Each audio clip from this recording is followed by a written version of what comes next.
जय हिंद दोस्तों, एक बार फिर से स्वागत है आप सभी का आपके अपने यूट्यूब चैनल जीके न्यूज पर। और आज की class Uttar Pradesh police constable भर्ती 2025-26 के पेपर की जो भी मेरे दोस्त तैयारी कर रहे हैं उन सभी के लिए आज जीके जीएस के इंपॉर्टेंट एमसीक्यू फॉर्मेट में क्वेश्चन होंगे, प्लस आपके करंट अफेयर के भी क्वेश्चन मिलेंगे आपको, जैसे कि आपको डेली क्लास में मिलते हैं उत्तर प्रदेश स्पेशल के क्वेश्चन और प्लस आपके प्रीवियस ईयर पेपर से लिए गए क्वेश्चन। तो बिल्कुल, और ये जो क्लास का जो समय है वो आपका शाम को 9 बजे है, तो सभी लोग शाम को 9 बजे समय से क्लास में आ जाया करो। और चलते हैं अपने क्लास की तरफ और देखते हैं कि क्या कुछ खास प्रश्न आज हमारे लिए होने वाले हैं। तो बिल्कुल दोस्त, और क्लास को स्टार्ट करने से पहले एक बार मैं रिक्वेस्ट करूंगा सभी दोस्तों से कि आप लाइक वाला बटन जरूर दबा दें और चैनल को सब्सक्राइब कर लेना है, सब्सक्राइब करके बेल आइकन दबा लेना, क्योंकि ये क्लास शाम को आपको 9 बजे डेली मिलती है। तो बिल्कुल बेटा, और थोड़ा सा सहयोग दिखाओ, शेयर वाला बटन जरूर दबा दो यार प्लीज़।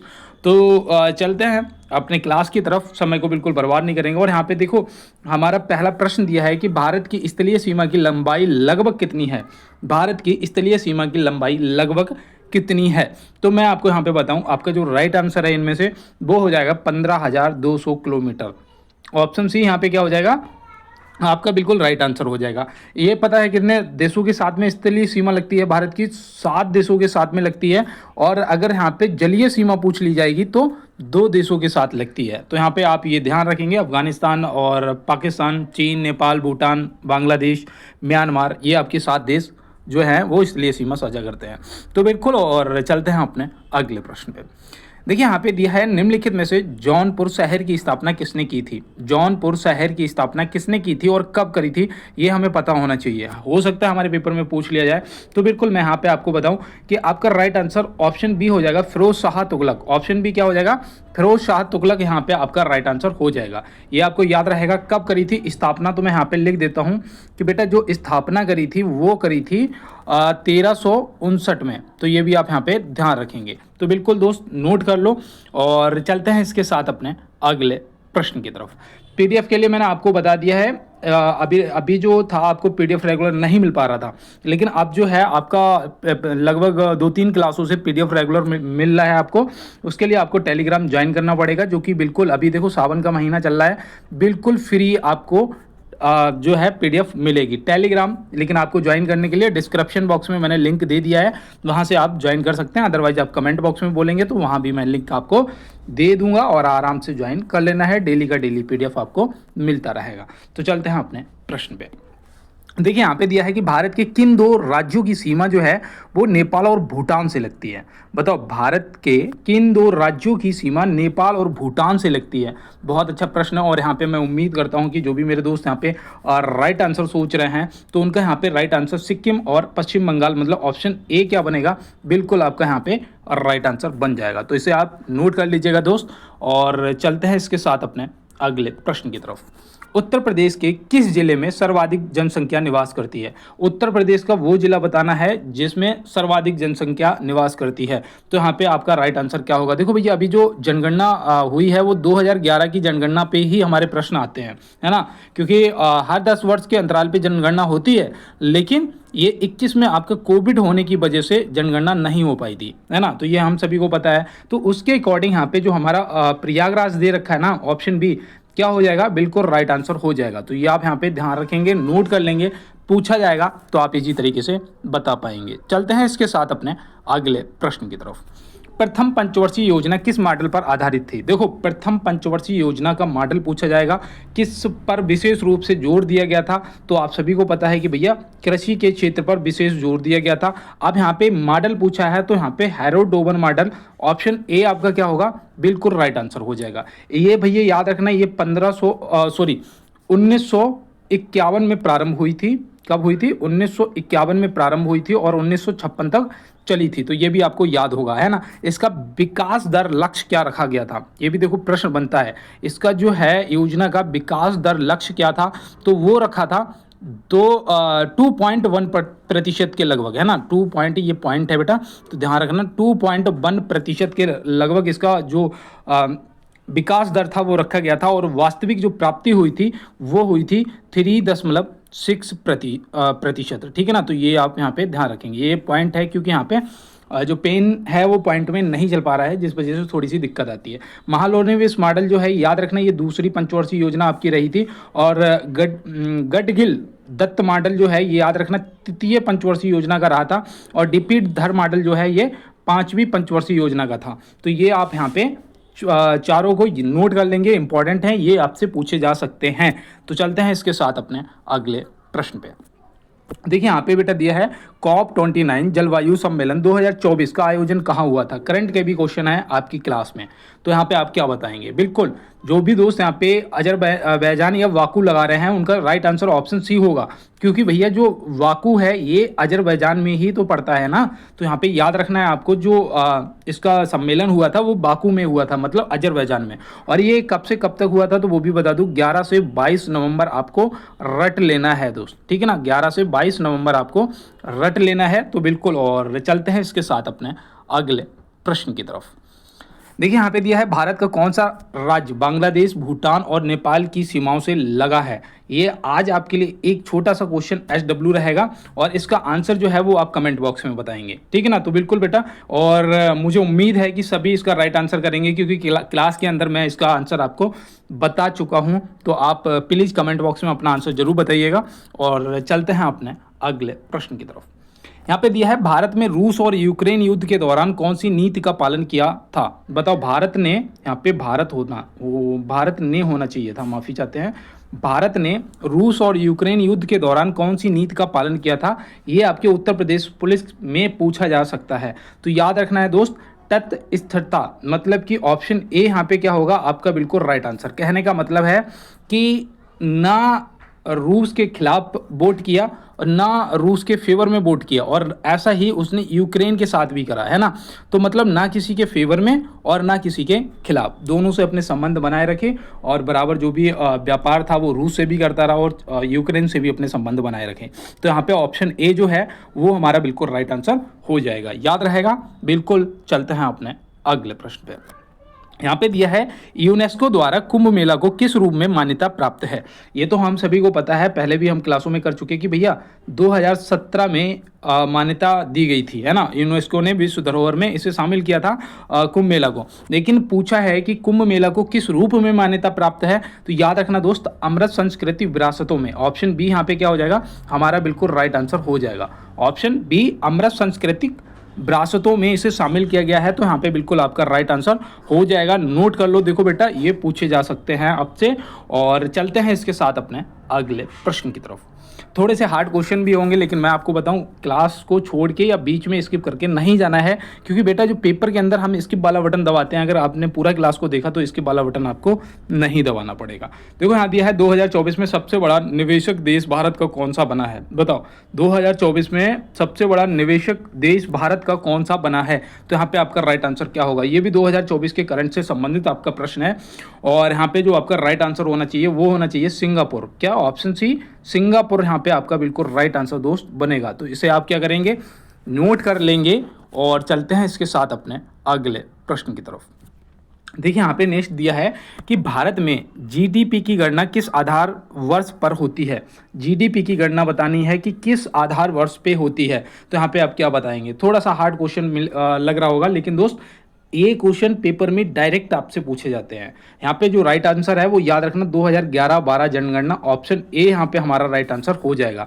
किस आधार वर्ष पे होती है जो जीडीपी की गणना है, माफ़ी चाहते हैं। तो आपको क्या बताना है, 2011-12। बिल्कुल राइट आंसर ऑप्शन ए होगा यहाँ पे। और चलते हैं इसके साथ अपने अगले प्रश्न की तरफ। निम्नलिखित में से भारत माला योजना का मुख्य उद्देश्य क्या है। भारत माला योजना का मुख्य उद्देश्य आपको यहाँ पे बताना है। तो आप यहाँ पे क्या बताएंगे। बहुत अच्छा प्रश्न है, और आप लोग यहाँ पे तुक्का भी लगा सकते हैं, लेकिन आप अगर कमेंट बॉक्स में जवाब कर रहे हो तो बेटा आप उन टॉप 10 में आते हैं जो क्वेश्चन को देखते ही आंसर देते हैं दोस्त। देखो पेपर के अंदर हो सकता है हमें सारे आंसर पता हों, लेकिन हमारा नुकसान वहाँ पे हो जाता है जहाँ पर हमारी स्पीड नहीं होती है आंसर करने की, है ना। वहाँ पे हमारा नुकसान हो जाता है। तो यही आपको करना है, यहाँ पे प्रैक्टिस करनी है। गलत आंसर होगा ना, हो जाने दो। जैसे यहाँ पे हमने कर दिया राजमार्गों का निर्माण करना, जो भारतमाला योजना का मुख्य उद्देश्य है, तो बिल्कुल हमारे यहाँ पे राइट आंसर हो जाएगा, है ना। तो ये आपको इस तरीके से ध्यान रखना है। और चलते हैं इसके साथ अपने अगले प्रश्न की तरफ। उत्तर प्रदेश में ध्यानचंद खेल विश्वविद्यालय कहाँ स्थापित किया गया है। बताओ उत्तर प्रदेश में ध्यानचंद खेल विश्वविद्यालय कहाँ स्थापित किया गया है। तो ये आप यहाँ पे क्या बताएंगे। उत्तर प्रदेश स्पेशल से ये क्वेश्चन आपका बनता है, और यहाँ पे मैं उम्मीद करता हूँ कि जो भी मेरे दोस्त ऑप्शन सी मेरठ को टिक करेंगे, उनका बिल्कुल राइट आंसर बन जाएगा। ऑप्शन सी मेरठ यहाँ पे क्या हो जाएगा, बिल्कुल आपका राइट आंसर दोस्त बन जाएगा। तो बिल्कुल, और चलते हैं इसके साथ अपने अगले प्रश्न पे। उत्तर प्रदेश के किस जिले में बाढ़ सागर परियोजना स्थित है? कौन सा?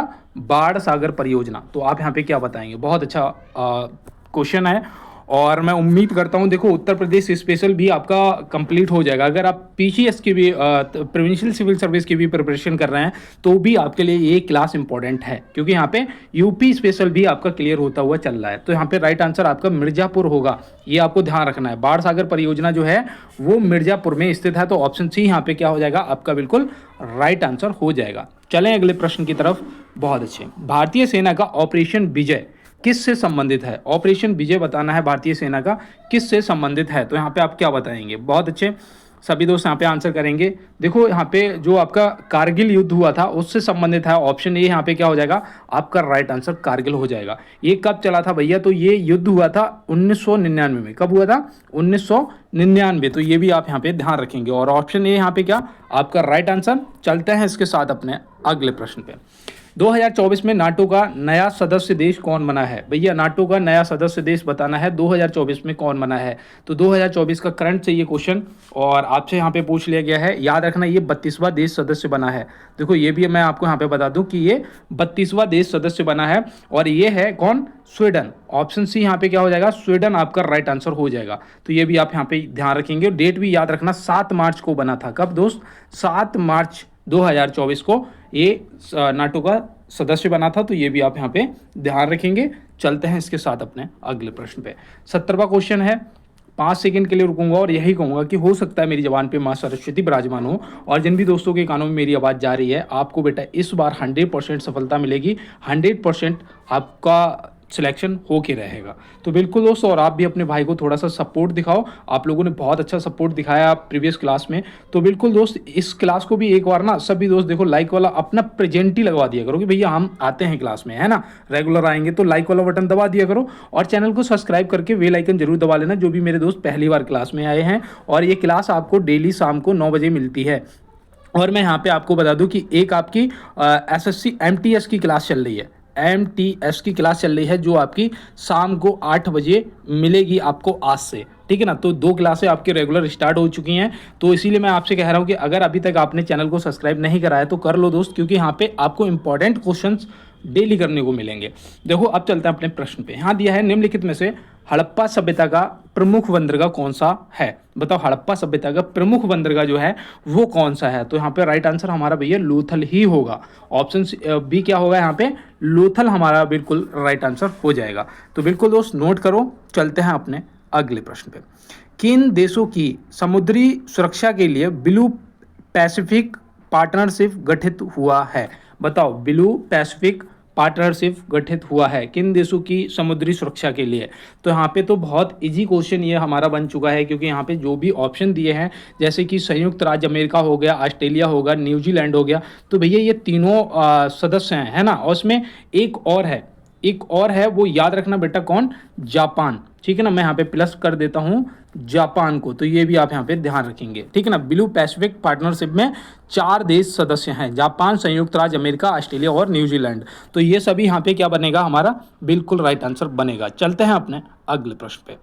किस पड़ोसी देश ने रुपए कार्ड सेवा स्वीकार की है? बताओ किस पड़ोसी देश ने रुपए कार्ड सेवा स्वीकार की है? तो यहाँ पे आपका राइट आंसर क्या होगा, इनमें से बताना है। तो देखो भैया ये तो पहले ही भिखारी है, पाकिस्तान, है ना, और अफगानिस्तान इतना अभी अपडेट नहीं हुआ है। तो यहाँ पे भूटान जो है ना, ऑप्शन ए हमारा क्या बिल्कुल जिंदा जवाब हो जाएगा। ऑप्शन ए क्या हो जाएगा, भूटान हमारा बिल्कुल राइट आंसर हो जाएगा। तो बिल्कुल दोस्तों, और चलते हैं अपने 20वें क्वेश्चन पे।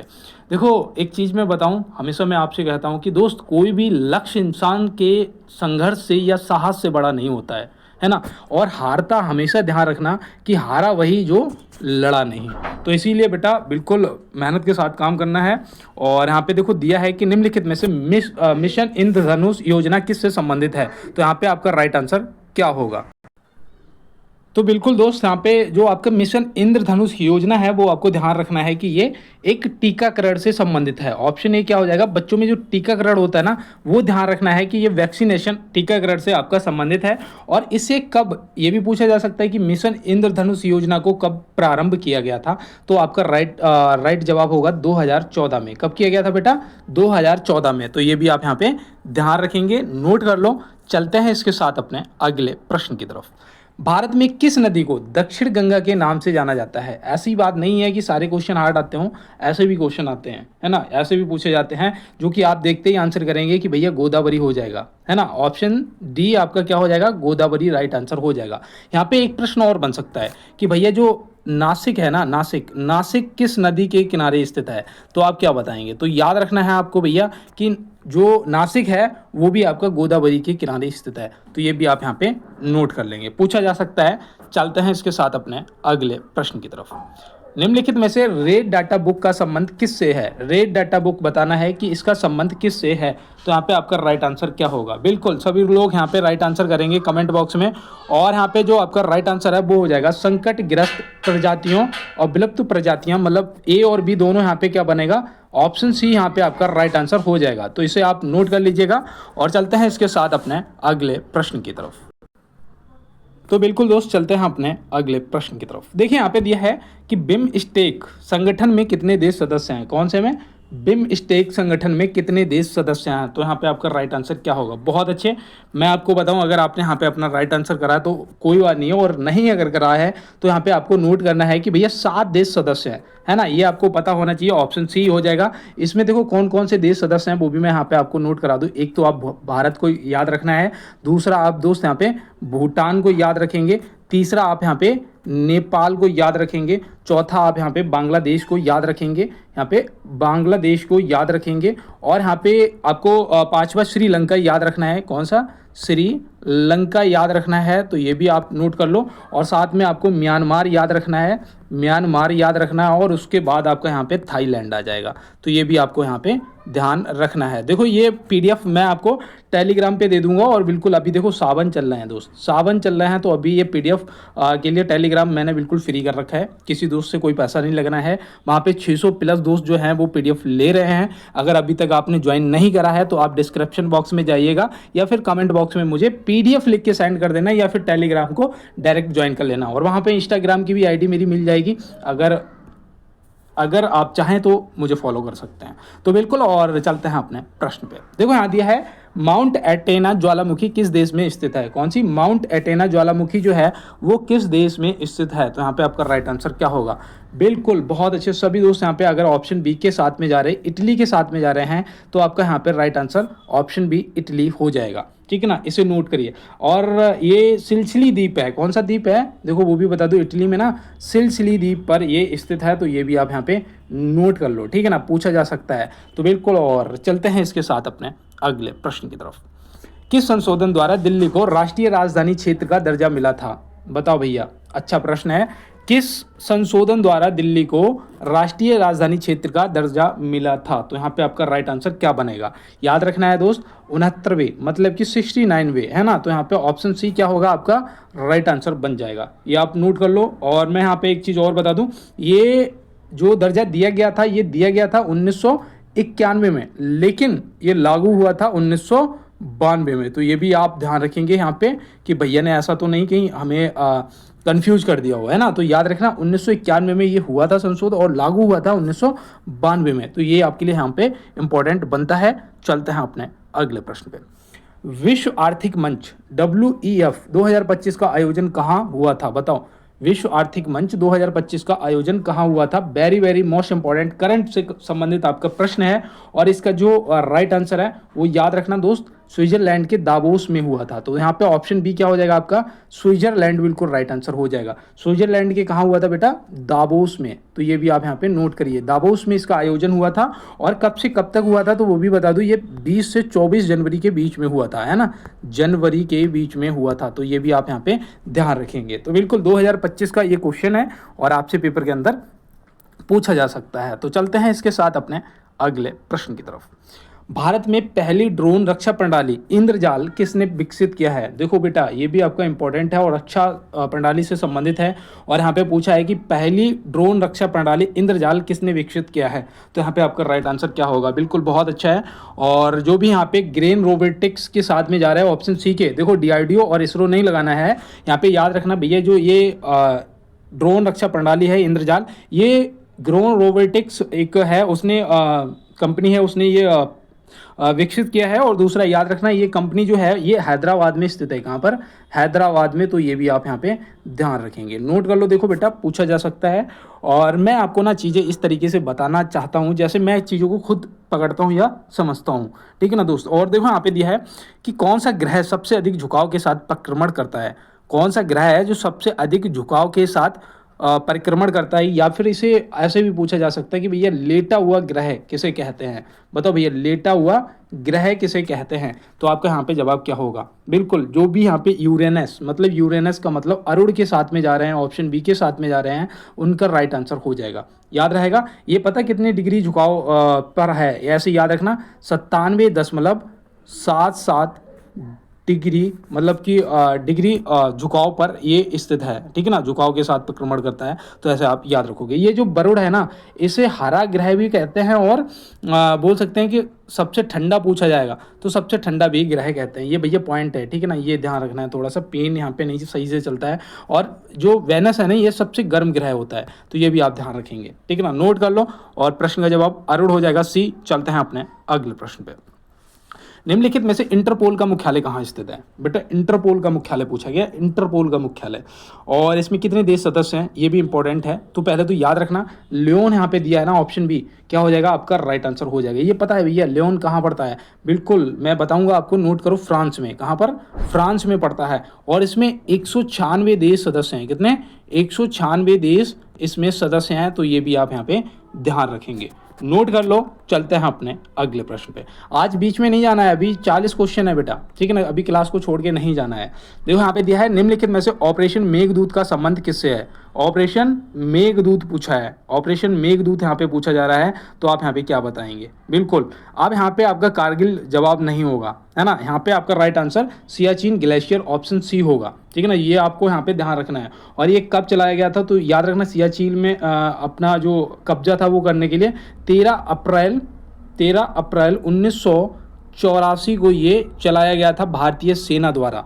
तो ये भी आप यहाँ पे ध्यान रखेंगे, ठीक है ना। और कहते हैं कि अकेले चलना पड़ता है सपनों के राहों पर, अकेले चलना पड़ता है बेटा सपनों के राहों पर, यूं ही नहीं मिलती मंजिल चौराहों पर, है ना। तो बिल्कुल दोस्त देखो, सफ़र लंबा है और युद्ध भी जो है वो लंबा ही चलेगा। तो बिल्कुल दोस्तों, और देखो यहाँ पे दिया है कि निम्नलिखित में से केंद्र और राज्य सरकारों के बीच करों के बंटवारे की सिफारिश किसने की? बताओ, निम्नलिखित में से केंद्र और राज्य सरकारों के बीच करों के बंटवारों की सिफारिश किसने की? तो यहाँ पे आपका राइट आंसर क्या होगा? किन्ने नहीं, किसने की। मैं देखो यहाँ पे अपनी लोकल भाषा में आ जाता हूँ कि किन्ने की, है ना, तो माफ़ी चाहते हैं। और यहाँ पे राइट आंसर आपका वित्त आयोग हो जाएगा। बिल्कुल यही आपने करा था ना, तो ऑप्शन सी, अगर आपने यहाँ पे फाइनेंशियल कमीशन को टिक करा था ऑप्शन सी, तो आपका राइट आंसर बन गया है। तो बिल्कुल, और चलते हैं अपने अगले प्रश्न पे। प्रकाश संश्लेषण की क्रिया को किस ब्रिटिश वैज्ञानिक ने समझाया था? बताओ, साइंस का क्वेश्चन थोड़ा सा हार्ड होगा। और यहाँ पे आपसे पूछा है कि प्रकाश संश्लेषण की क्रिया को किस ब्रिटिश वैज्ञानिक ने समझाया था? तो यहाँ पे आपका राइट आंसर क्या होगा? जॉन इगेन हॉज, है ना, option A, John Egan Hodge, option A यहाँ पे क्या हो जाएगा आपका राइट आंसर। और कब समझाया था भैया? 1779, है ना, 79। तो ये आपको यहाँ पे ध्यान रखना है। और पीडीएफ के लिए मैंने आपको बोल दिया है। देखो अभी तक आप लोग कहते रहते हैं कि भैया पीडीएफ नहीं दे रहे हो, पीडीएफ है और बिल्कुल फ्री है भैया, कोई भी पैसा नहीं लगना है आपको, बस टेलीग्राम ज्वाइन करना है। डिस्क्रिप्शन बॉक्स में लिंक दे रखा है मैंने। और अगर वहाँ तक नहीं पहुँच पा रहे हो तो आप मुझे कमेंट बॉक्स में बोल दो, मैं वहाँ से भी आपको रिप्लाई में लिंक शेयर कर दूंगा, आप ज्वाइन कर लो। टेलीग्राम बेटा बिल्कुल अभी फ्री है। और देखो मैं आपको बताऊं, अगर ये सावन के बाद ना एक छोटी सी फीस रखूंगा, मात्र 21 रुपये, ठीक है ना। सावन के बाद टेलीग्राम की ओनली 21 रुपये फीस रहेगी। और वो भी इसलिए कि दोस्त देखो यार, काफ़ी डाटा खर्च हो जाता है ना। तो बिल्कुल, और देखो यहाँ पे दिया है कि उत्तर प्रदेश के किस जिले में कलिंजर किला स्थित है? बताओ, उत्तर प्रदेश के किस जिले में कलिंजर किला स्थित है? तो यहाँ पे आपका राइट आंसर क्या होगा? यूपी स्पेशल से क्वेश्चन है। और यहाँ पे अगर आपने ऑप्शन सी बांदा लगाया है ना, तो आपका राइट आंसर बन जाएगा। ऑप्शन सी क्या हो जाएगा? बांदा यहाँ पे आपका बिल्कुल राइट आंसर बन जाएगा। तो चलते हैं इसके साथ अपने अगले प्रश्न पे। क्वाड समूह में कौन सा देश शामिल नहीं है? कल मैंने बताया था कि कौन से देश शामिल हैं और आज यहाँ पे पूछा गया है कि कौन सा देश शामिल नहीं है, और इसीलिए पूछा गया है कि आप बिल्कुल राइट आंसर करें।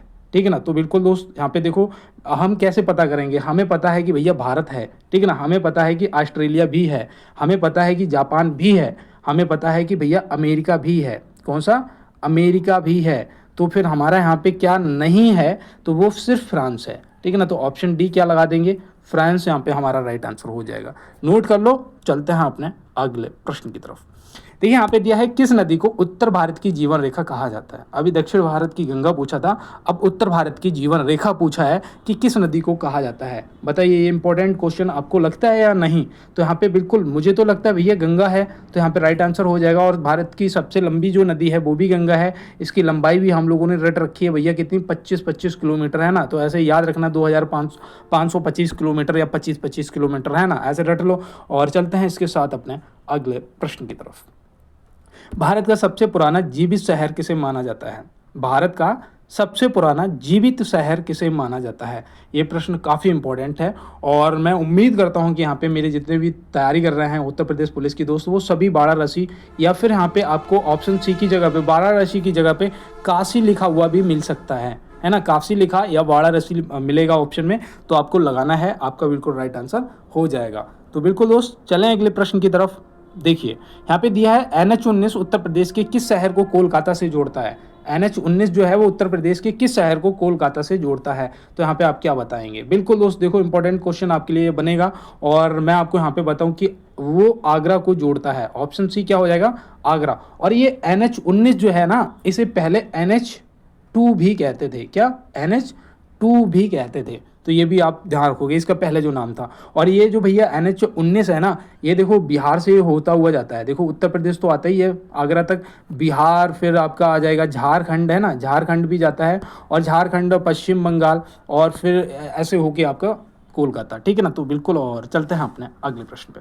देखो यहाँ पे दिया है कि भारत की अर्थव्यवस्था में सबसे बड़ा योगदान किस क्षेत्र का है? मुझे ऐसा लगा रहता है कि आपको ना जल्दी से जल्दी क्वेश्चन करा दिया करें, है ना, ज़्यादा लंबी क्लास ना हुआ करे। और अगर आप लोग कहोगे तो मैं डिटेल में भी आपको क्वेश्चन करवाने लग जाऊँगा, अगर आप लोग कमेंट बॉक्स में बताओगे। और यहाँ पे भारत की अर्थव्यवस्था में सबसे बड़ा योगदान जो है वो किस क्षेत्र का रहता है? वो सेवा क्षेत्र या विनिर्माण क्षेत्र लिखा हुआ मिलता है ना। तो विनिर्माण या फिर सेवा क्षेत्र, जिसमें आपका औद्योगिक है, हस्तकला है, ये सारी जो मतलब जो हाथों से हम लोग तैयार करते हैं या कंपनियों में जो चीज़ें बनती हैं, वो आपकी सब सेवा क्षेत्र के अंतर्गत आता है। तो ऐसे आपको ध्यान रखना है। तो चलते हैं अपने अगले प्रश्न पे। प्रधानमंत्री मुद्रा योजना के अंतर्गत 3 श्रेणियां कौन कौन सी हैं? बताओ, प्रधानमंत्री मुद्रा योजना के अंतर्गत 3 श्रेणियां कौन कौन सी हैं? तो याद रखना यहाँ पे भैया, एक आपकी शिशु, दूसरी अमृतसर, तरुण, ये है सभी। यहाँ पे अमृतसर नहीं, यहाँ पे बेटा किशोर होगा। ये ऑप्शन यहाँ पे गलत हो गया है, ठीक है ना। तो यहाँ पे याद रखना दोस्त, आपका ऑप्शन एक हो जाएगा किशोर अवस्था। ठीक है ना। देखो थोड़ा सा एरर है, इसे सही कर लेना। तो यहाँ पे आपका ऑप्शन भी होगा किशोर अवस्था और तरुण, मतलब ये सभी यहाँ पे क्या होगा? आपका राइट आंसर हो जाएगा। ठीक है ना। यहाँ पे थोड़ा सा ऑप्शन मिस्टेक हुआ है, तो यहाँ पे किशोर अवस्था आप ध्यान रखेंगे। इसमें पता क्या होता है, देखो ऐसे ही बता देता हूँ कि शिशु को ना 50,000 तक का लोन मिलता है ना, 50,000 तक की ऋण जो है व्यवस्था मिल जाती है, लोन मिल जाता है। और किशोर अवस्था वालों को मिलता है 5 लाख तक का। कितना? हाईएस्ट 5 लाख तक का। और ये जो तरुण अवस्था होती है, इसमें बोल सकते हैं कि यहाँ से 5 लाख से स्टार्ट होता है और पहुँचता है ये 10 लाख लास्ट। ठीक है ना। तो ये आप यहाँ पे ध्यान रखेंगे। तो भैया प्रधानमंत्री मुद्रा योजना आपको समझ आ गया होगा। ये 3 श्रेणियों में शिशु, और इसके ऊपर ये जो तरुण है ना, इससे ऊपर तरुण प्लस भी आता है, लेकिन आप यहाँ पे ये 3 पूछा गया है, 3 श्रेणियां आप ध्यान रखिएगा। चलते हैं अपने लास्ट क्वेश्चन पे। यहाँ दिया है, किस भारतीय वैज्ञानिक ने बोस आइंस्टीन सांख्यिकी का सिद्धांत दिया था? किस भारतीय वैज्ञानिक ने बोस आइंस्टीन सांख्यिकी का सिद्धांत दिया था? तो यहाँ पे आपका राइट आंसर क्या होगा? बिल्कुल बेटा, मैं उम्मीद करता हूँ यहाँ पे जो भी मेरे दोस्त सत्येंद्र नाथ बोस है ना, JC बोस या सत्येंद्र नाथ बोस, ऑप्शन ए जिसने भी टिक करा है उसका यहाँ पे बिल्कुल राइट आंसर बन गया है। और ये कब सिद्धांत दिया था? तो याद रखना है दोस्त, 1920 में दिया था। तो ये भी आप नोट कर लेंगे। तो बिल्कुल, और देखो कहते हैं कि हालातों से हारने वाले हम नहीं हैं, आज हवा तुम्हारी है तो कल तूफान हमारा भी होगा, है ना। तो दोस्त देखो, घबराना नहीं है, समय एक सा नहीं रहता है किसी का भी, है ना। समय क्या बोलते हैं, जैसे दिन है तो रात आता है ना। आज परेशानियां हैं, आज स्ट्रगल का समय चल रहा है, आज हमारे साथ कोई नहीं खड़ा है, बेटा कोई बात नहीं है। जिस दिन यूपीपी में आपका सिलेक्शन हो गया ना, उत्तर प्रदेश पुलिस में, उस दिन सारे रिलेशन वाले सारे दोस्त जो आपको छोड़ के चले गए हैं, वो खुद ब खुद वापस आएंगे और कहेंगे कि भाई यार तू तो मेरा बहुत खास था, है ना। तो मैं आपको वही बताना चाहता हूँ कि दोस्त, आपको मेहनत करनी है अपना समय बदलने के लिए, वरना किसी से बदला नहीं लेना है, सिर्फ समय बदल लो, लोग खुद आपके पास आएंगे कि भाई आप मेरे रिश्तेदार हो या आप मेरे बहुत खास हो। ये सब पॉसिबल तभी है जब समय आप बदल पाएंगे। तो बिल्कुल दोस्त, और अगर कोई भी दिक्कत आ रही तो आप मुझे ज़रूर कमेंट बॉक्स में बताइएगा, मैं आपकी पूरी हेल्प करूँगा। और मिलते हैं नेक्स्ट क्लास में नेक्स्ट प्रश्नों के साथ में। तब तक के लिए सभी दोस्तों को मेरा जय हिंद, वंदे मातरम, भारत माता की जय।